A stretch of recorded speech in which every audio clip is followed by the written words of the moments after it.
This video is going to walk you through how to create an appointment schedule in Google Calendar. So the first thing that you need to do is click Create at the top left. And the very bottom thing that you can create is an appointment schedule. Add a title. So I'm going to call this one Parent Conferences. Then you need to choose your appointment duration. For parent conferences, I'm going to do 15 minutes.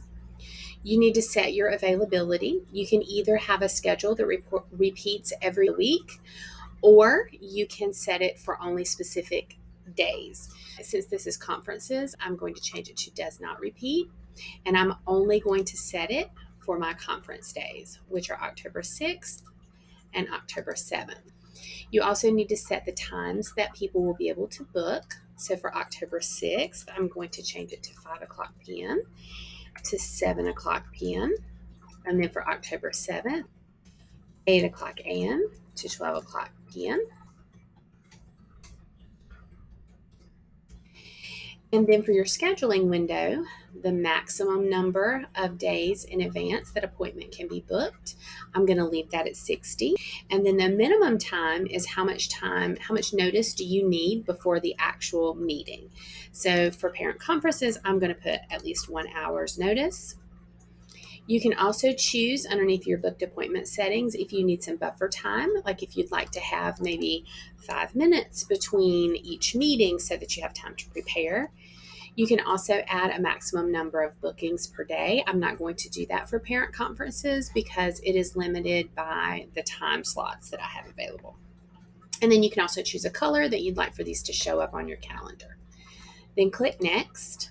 For location and conferencing, you can choose a location. If you choose one of these, then every meeting will be that. So it's best probably to leave it to be specified later. For description, this is going to show up at the top of your booking page. So it could be some instructions to your bookers. You can also change what the person who is booking you, what information is requested from them. It's automatically going to request their first name, their last name, and their email address, but you can add things. So if you click Add an Item, you can also add phone number, and you can make that required. So in case they want you to call them for a phone conference.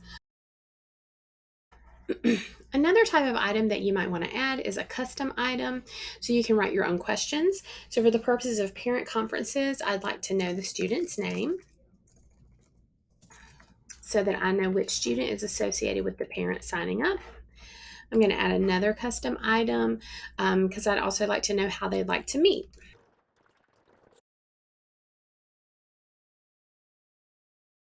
You don't want to require email verification in most cases because that means that people who do not have a Gmail account will not be able to book time with you. And then the last option that you need to look at is your booking confirmations and reminders. You and the person who made the appointment will both get confirmation emails and a calendar invitation. So it will automatically go onto your calendar and theirs if they have a Google Calendar. And then you can also set up an email reminder for the person who made the appointment. I'm going to leave this for one day before for parent conferences.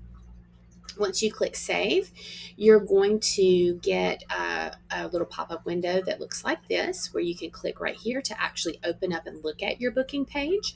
And then you can also click on this Share button, which is where you're going to get your link. Okay, this is my booking page link. I'm going to copy that link.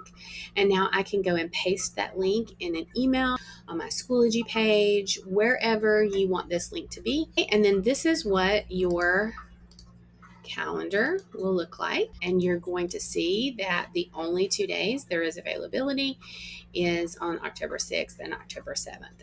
When they click on one to book a time, they will put their name and their email address, and they will list their student's name and their contact method or whatever your custom criteria is. Once they click book, it will immediately go onto your calendar.